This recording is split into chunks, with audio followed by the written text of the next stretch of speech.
Hello beautiful stars, this is Sara. Welcome back to my channel Stars Mystic Enchantress में आपकी host आप सभी का दिल से वेलकम करती हूँ गाइस। तो आपके पर्सन की करंट थॉट्स एंड फीलिंग्स आपको लेकर क्या कहती हैं हम यहाँ पर जानेंगे गाइस। तो बने रहिए मेरे इस वीडियो पर। Please do subscribe to my channel and hit the bell notification to get the updates from this channel. तो चलिए बढ़ते हैं एनर्जीज की तरफ। जैसे कि यहाँ पर आप लोग कार्ड्स में देख सकते हो, burden, risk and the king. तो जो मैंने शिफ्ट आपको बताया था थीम फॉर टुडे वाली एनर्जीज में, it is almost similar to that shift कि आपके मैस्कुलिन या आप एक सैड ऑम्बियंस में बने हुए थे, एक अनफुलफिल्ड एनर्जीज में शायद खुद को फील कर रहे थे। तो वो बर्डन जो भी आप फील कर रहे थे, एक हैवीनेस, इवन 24 टू 48 आवर्स की एनर्जीज हैं, कभी भी शिफ्ट हो सकती है आपके लिए। अगर ये इस शिफ्ट को आप फील कर रहे हो, आज के दिन में अगर आपने फील किया था, तो उस बर्डन को शायद आपने ट्रांसफर किया अपने मैस्कुलिन की तरफ। तो अब आपके मैस्कुलिन इन सारी एनर्जीज में खुद को महसूस कर रहे हैं। Now they are in kind of a burdened energies. तो हो सकता है यहाँ पर पास्ट के कुछ इवेंट्स रहे होंगे जहाँ पर आपके मैस्कुलिन ने अगर किन्हीं रिस्पॉन्सिबिलिटीज से मन चुराया था, अगर इन्होंने आपसे कोई प्रॉमिसेस किए थे, कुछ कमिटमेंट्स इन्होंने रखे थे, कुछ वादे किए थे, उन वादों से ये मुकर गए थे या फिर बिना बताए वॉक अवे हो गए। कुछ चीज़ें जहाँ पर एक स्मूथली वे में चलनी चाहिए, ऑल ऑफ अ सडन इन्होंने सारी चीज़ों को ब्रेक कर दिया और डिस्टर्ब कर दिया, मैं ऐसा कह सकती हूँ, राइट। तो अब जाकर शायद आपने इनकी तरफ एक अपना वो वोकल एटीट्यूड शो किया है कि आपने भी जो भी चीज़ें सही हैं उन सारी चीज़ों के लिए अब आप चुप नहीं रहोगे। अब उस चीज़ के लिए आप वोकल बनोगे, आप सारी चीज़ों को शेयर करोगे, बताओगे कि क्या क्या पेन्स आपने झेले। तो शायद ये एक समझ लो सिंस 24 आवर्स ये एनर्जी आपके अंदर बिल्टअप हो ही रही थी। मतलब एक सैड ऑम्बियंस आपने अपने अंदर फील किया, कुछ पास्ट की चीज़ें आपको हॉन्ट करने लगी, कुछ फियर्स आपको सताने लगे, कुछ एक ऐसा इमोशनल ट्रॉमा आपने सेंस किया जो पास्ट की चीज़ें जहाँ पर जुड़ी हुई थी। और यही सारी बातें आपने अपने मैस्कुलिन की तरफ शिफ्ट कर दिया, मैं ऐसा कह सकती हूँ। आइदर आपने एक कम्युनिकेशन के थ्रू ऐसा कुछ किया होगा, इनसे क्लियरली बातें आपने कह दी होंगी जो भी आप इनसे कहना चाह रहे थे। और ये जो एनर्जी बिल्टअप हो रही थी, एक समझ लो एक प्रेशराइजिंग सिचुएशन में आप खुद को महसूस कर रहे थे। और ये जो प्रेशर या फिर ये जो बर्डन आप अपने ऊपर जो फील कर रहे थे, ये कहीं तो कहीं आपको उतारना था। आपने ये सारी बातें हो सकता है अपने मैस्कुलिन से कह दी, either with the form of a gesture या फिर मैसेजिंग, कॉल, इवन अगर रीच आउट भी आप इनकी तरफ रख सकते हो, तो शायद ये भी आपने किया होगा कि आप फाइनली इनसे मिलकर कुछ कहने चले गए होंगे। तो ऐसा कुछ तो हुआ है यहाँ पर। और आपने इस बात का एक रिस्क उठाया था।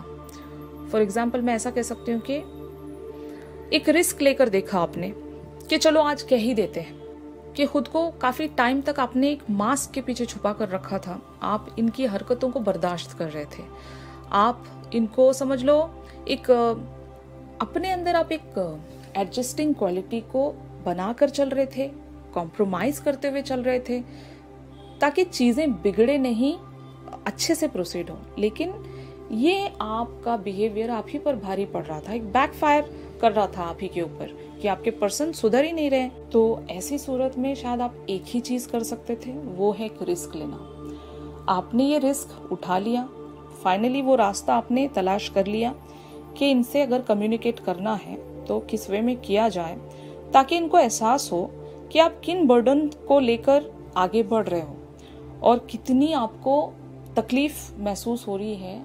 और ये काफ़ी टाइम तक आप बर्डन कैरी करके नहीं लेकर जा सकते। ये पास्ट का बर्डन हो सकता है, कुछ ऐसे प्रोमिसेस का बर्डन हो सकता है, एक को डिपेंडेंसी हो सकती है मोस्ट ऑफ द केसेस में। जैसे कि फॉर एग्जांपल अगर आप अपने पर्सन पर किसी भी वे में को डिपेंडेंट थे या फिर आपके पर्सन एक को डिपेंडेंसी में बने हुए थे, तो इस को डिपेंडेंसी को आइदर ब्रेक करना था या फिर आपको याद दिलाना था कि आपके मैस्कुलिन को कोई ना कोई एक्शन लेना होगा। काफ़ी टाइम तक किसी को डिपेंडेंसी में बने नहीं रह सकते। को dependency in most of the cases में एक अच्छे वे में भी हो सकती है गाइस, एक नेगेटिव वे में भी हो सकती है। तो यहाँ पर अगर नेगेटिव वे में है तो ये बर्डन था आप पर और आपको यहाँ से ब्रेक थ्रू होना था।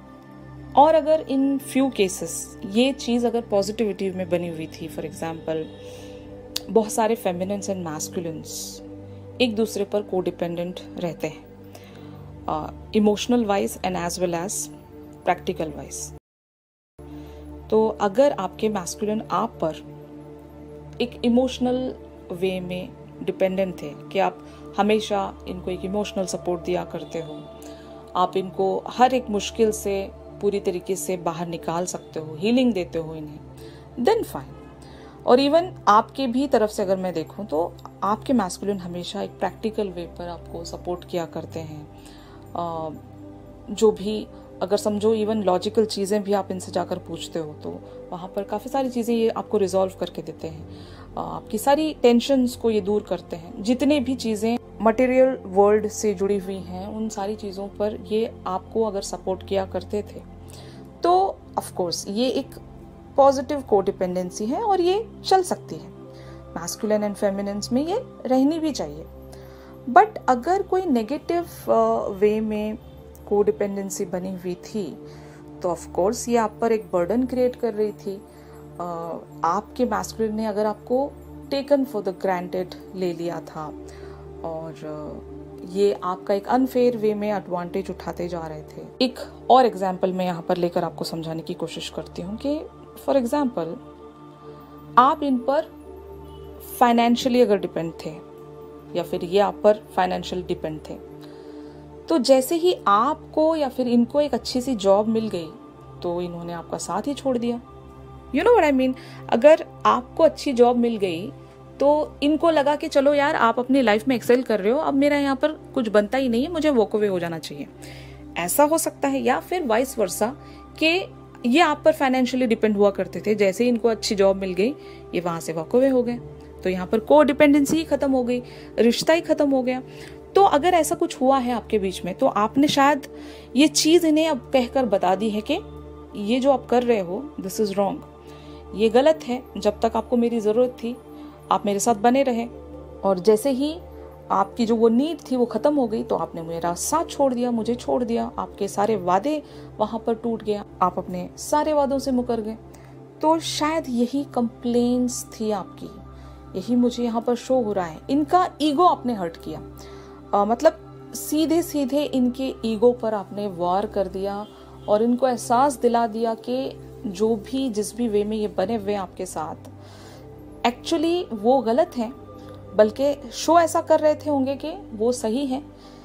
इस कनेक्शन में जो भी उन्होंने किया है वो एक समझ लो एक्सेप्टेबल है, कुछ भी इन्होंने गलत नहीं किया। लेकिन आपने इनको एहसास दिलाया होगा आज एक रिस्क टेकिंग एनर्जीज में जाकर कि ये कितने गलत थे या फिर इन्होंने कितना गलत किया है आपके साथ।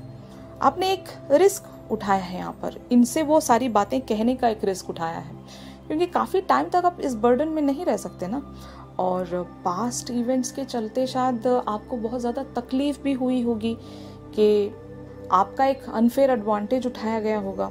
इवन अनफेयर एडवांटेज नहीं ना सही, एटलीस्ट इन्होंने आपको इतना पेन दिया और फिर भी आपने इन्हें शायद माफ़ किया था। लेकिन इनका जो वो एटीट्यूड है वो कंटिन्यू होता चला गया, इन्होंने आपको बहुत लाइट ले लिया, तब जाकर आपको ये रूप अपनाना पड़ा होगा गाइस। यहाँ पर जो द किंग वाली एनर्जीज हैं गाइस, ये यही कहती हैं कि it's a card of an authority. तो आपके पर्सन को एक जस्टिस वाली एनर्जीज में आना पड़ेगा और आपके साथ इन्हें जस्टिस में वापस से कम बैक करना पड़ेगा। आपके साथ ये अनफेयर नहीं बिहेव कर सकते। अगर इन्होंने कोई प्रॉमिसेस तोड़े हैं, आपके साथ एक अनफेयर वे में बिहेव किया है, आपको अगर गलत ठहराया था इन्होंने, तो इनको समझना होगा कि आपका इन पर हक बनता है। मतलब जिनका किसी पर हक बनता है वो आप राइट किसी से नहीं छीन सकते, राइट? वो हक आपका आपसे नहीं छीना जा सकता। तो ये बात फाइनली ये समझ जाएंगे और शायद आप इन्हें पुश कर रहे हो इनके मेल ईगो को शायद आपने हर्ट किया, आपने इनको फाइनली दिखा दिया कि क्या ये कर रहे थे और कितना गलत कर रहे थे, और इसी वजह से ये किंग वाली एनर्जीज में आएंगे और इवेंचुअली ये आपके साथ एक जस्टिस में आएंगे गाइस। फाइन, तो इन कार्ड्स को यहाँ पर क्लैरिफाई करते हैं to know more about the situation. जैसे कि यहाँ पर आप देख सकते हो 8 of cups, knight of wands, page of cups and 10 of wands. Again 10 of wands is the burden energy. ये भी एक एंजाइटी, स्ट्रेस, बर्डन वाली ही एनर्जी है। तो ये इस एनर्जीज में काफी टाइम तक खुद को होल्ड करके नहीं रख सकते। भले ही ये इमोशनली खुद को आपसे डिटैच करने की कोशिश कर रहे हैं। मोस्ट ऑफ द मैस्कुलिन्स ने हो सकता है खुद को आइसोलेट कर लिया होगा, डीएक्टिवेट हो गए होंगे, कहीं से गायब हो गए होंगे, लेकिन कुछ टाइम बाद ये जो बर्डन आपने अपना इन पर इम्पोज कर दिया, ये उस बर्डन को उठा नहीं पाएंगे और आपके टुवर्ड्स एक नाइट ऑफ वॉन्ड्स की तरह कम बैक करेंगे। And also page of cups is the card of communication and also एक सरप्राइजिंग वे में ये आपकी तरफ अपीयर हो जाएंगे गाइस। इनका जो जमीर है, इनका जो इनर सेल्फ है, वो इन्हें चुपचाप बैठने नहीं देगा, क्योंकि इनको पता है इन्होंने गलत किया, आपके साथ गलत किया और आपको इन्होंने काफी सारे वेज में ग्रांटेड ले लिया था। आपका दर्द इन्होंने कभी समझने की कोशिश नहीं की, सिर्फ वही सारी चीजें सोचते गए जो इनके साथ चीजें अगर गलत वे में चली गई थी। तो आपका दर्द भी इन्हें समझना होगा, और जब ये वॉक अवे कर रहे हैं तो ट्रस्ट मी गाइस, ये किसी अच्छी चीज के लिए वॉक अवे हुए हैं। इन्होंने कुछ टाइम खुद को दिया होगा बहुत सारी चीजों को रीएनालाइज करने के लिए, समझेंगे, ये बैठकर सोचेंगे और तभी ये आपके टुवर्ड्स कोई एक्शन ले सकेंगे। एक किंग वाली एनर्जीज में तो इन्हें इवेंचुअली आना ही पड़ेगा, आपके टुवर्ड्स एक लॉ एंड जस्टिस में आना ही पड़ेगा। फाइन, काफी टाइम तक ये आपके साथ अनफेयर वे में नहीं बिहेव कर सकते, क्योंकि यहाँ पर the strength, the devil, 10 of swords and 4 of pentacles की एनर्जीज हैं। तो ऑफ कोर्स आपने इनको इनके कर्मा याद दिलाए। ये एक मोस्ट ऑफ द केसेस में यहाँ पर एक अगर कार्मिक एंगल भी है गाइस, तो आपने इस पर्सन को चैलेंज किया है। ट्विन फ्लेम्स में भी एक चैलेंजिंग सिचुएशंस आती हैं कि आप अपने मैस्कुलिन को चैलेंज करते हो और आपके मैस्कुलिन्स आपको चैलेंज करते हैं। अगर आप अपनी लाइफ में कहीं गलत जा रहे होते हो तो ट्रिगरिंग इसी को कहते हैं कि आपके मैस्कुलिन उसी एरिया पर आपको चैलेंज करके चले जाते हैं जहां पर आपको काम करने की जरूरत है। तो आपने इनको उसी एक ट्रिगरिंग पॉइंट पर हिट किया है अभी, जहां पर इन्होंने एक कार्मिक एंगल क्रिएट कर लिया था, आइदर आपके साथ या फिर इन्होंने अपनी खुद की इंडिविजुअलिटी के साथ एक कार्मिक एंगल क्रिएट किया।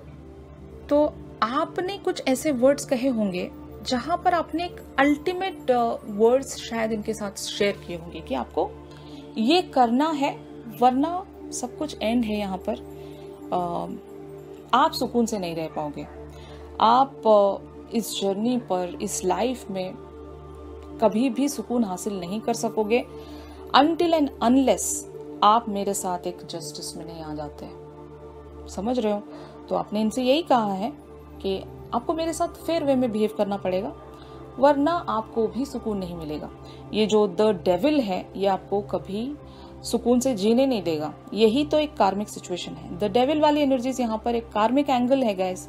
भले ये आप दोनों के बीच में हो सकता है या फिर इनकी खुद के साथ कोई कार्मिक एंगल है जिसके चलते इन्होंने अगर आपके साथ किसी भी वे में अनफेयर बिहेव किया था, तो अब इन्हें उन सारी चीजों को ठीक करना होगा, तभी इनको एक रिलीज मिलेगा, उस कर्मा के नेगेटिव इफेक्ट से इनको रिलीज मिलेगा। वरना इनकी भी लाइफ कोई ग्रेट वे में प्रोसीड नहीं हो रही है। ये भी काफी ज्यादा बर्डन्स में बने हुए हैं और सुकून तो इनको भी नहीं है। जब तक ये आपके साथ कुछ सही नहीं करते तो इनकी लाइफ में वो सुकून कैसे आएगा। यहाँ पर कुछ और जो कार्ड्स हैं, 7 of cups, the hanged man, the tower and the world. तो गाइस जरूर यहाँ पर ये जो सिचुएशन है कुछ टाइम के लिए एक हैंग्ड वे में चली जाएगी, मतलब एक पाउज्ड वे में प्रोसीड होगी। जैसे कि आइदर आप इनसे कुछ टाइम तक कम्युनिकेट नहीं करोगे या फिर आपने जितना भी बोलना था शायद आपने बोल दिया। अब बारी इनकी है कि एक्शन इन्हें लेना है, तो ये कुछ टाइम तक हैंगमैन वाली सिचुएशन में चले जाएंगे। ये आपसे ब्रेक लेंगे और चीज़ों को सोचेंगे, एनालाइज करेंगे और एक ट्रांसफॉर्म्ड वाली एनर्जीज में आएंगे विद द टावर एनर्जीज। ये इनके लिए बहुत ही बड़ा ट्रिगर होगा आपकी तरफ से दिया गया, और इस चीज़ को ये काफ़ी गहराई से समझेंगे, सोचेंगे और फील भी करेंगे। तब जाकर कहीं ये आपके लिए the death, S of pentacles and the magician वाली एनर्जीज में आएंगे। इट मीन्स दैट जो भी इन्होंने कार्मिक एंगल आपके साथ बनाया था, उस कार्मिक एंगल को इन्होंने फाइनली ख़त्म करना है, एंड करना है और एक रीबर्थ वाली सिचुएशन में आना है। S of pentacles is the card of a new beginning, new project, a new life, a new hope. Fine, यहाँ पर कुछ नई शुरुआत होगी। एंड द मैजिशियन वाली एनर्जीज यही कहती हैं कि it's a card of manifestation. यहाँ पर किसी की मैनिफेस्टेशन पूरी होने वाली है। ये मैनिफेस्टेशन कुछ भी हो सकती है, बट इस पर्सन के साथ जुड़ी हुई मैनिफेस्टेशन इवेंचुअली पूरी होने वाली है गाइस। तो कुछ टाइम यहाँ पर लगेगा, शायद आप लोगों को भी कुछ टाइम लगेगा गाइस। और टिल दैट टाइम अगर आप अपने किसी पैशन को फॉलो कर सकते हैं तो जस्ट गो फॉर दैट। अपनी एनर्जीज को कहीं और चैनल करने की कोशिश कीजिए, कुछ लाइफ में एक्साइटिंग करने की कोशिश कीजिए। आपको अपनी एनर्जीज में एक ट्रांसफॉर्मेशन की भी बहुत ज़्यादा ज़रूरत है। जब आप खुद में एक ट्रांसफॉर्मेशन सेंस करोगे तो आप अपने पर्सन की तरफ भी वही ट्रांसफॉर्मेशन शिफ्ट कर सकोगे गाइस। जैसे आज आपने बर्डन शिफ्ट किया है, उसी तरीके से आप ट्रांसफॉर्मेशन भी शिफ्ट कर सकते हो। तो जस्ट लाइक दैट आप खुद की एनर्जीज को पहले बैलेंस करने की कोशिश कीजिए, क्योंकि ये जो भी पेन आप दोनों ने एक दूसरे की तरफ इम्पोज किया है, इट्स क्वाइट हैवी। और इन हैवी एनर्जीज से बाहर आने के लिए, इस बर्डन से बाहर आने के लिए आपको अपनी एनर्जीज कहीं और चैनल करनी पड़ेगी, मोस्टली फॉर योर पैशन। जो भी आप को करना अच्छा लगता है, इवन एक सोल पर्पस के ज़रिए भी आप अपनी एनर्जीज को बिजी रख सकते हो। वहाँ से ब्लेसिंग सीख करने की कोशिश कीजिए। और more over if you follow your passion, उस चीज़ से आपको सुकून मिलेगा, एक रिलैक्सेशन मिलेगा, आपको एक समझो लाइफ में एक्साइटमेंट फील होगा। तो you guys should follow your passion. बहुत लोगों के अलग अलग पैशंस होते हैं, आपका जो भी पैशन है फॉलो दैट। फाइन गाइज, तो आज के शिफ्ट में आप सभी के लिए बस यही था। तो अगर ये शिफ्ट आप लोगों के साथ रेजोनेट कर रहा है तो मेरे इस वीडियो को लाइक कीजिए, और अगर आप मुझसे प्राइवेट सेशन सीख कर रहे हो तो मेरी दी गई कॉन्टैक्ट डिटेल्स पर आप लोग मुझसे कॉन्टैक्ट कर सकते हो। तो चलिए मिलते हैं अपनी अगली रीडिंग्स में। तब तक के लिए आप सभी अपना ख्याल रखिए, stay positive, stay safe, god bless you all, take care, bye bye.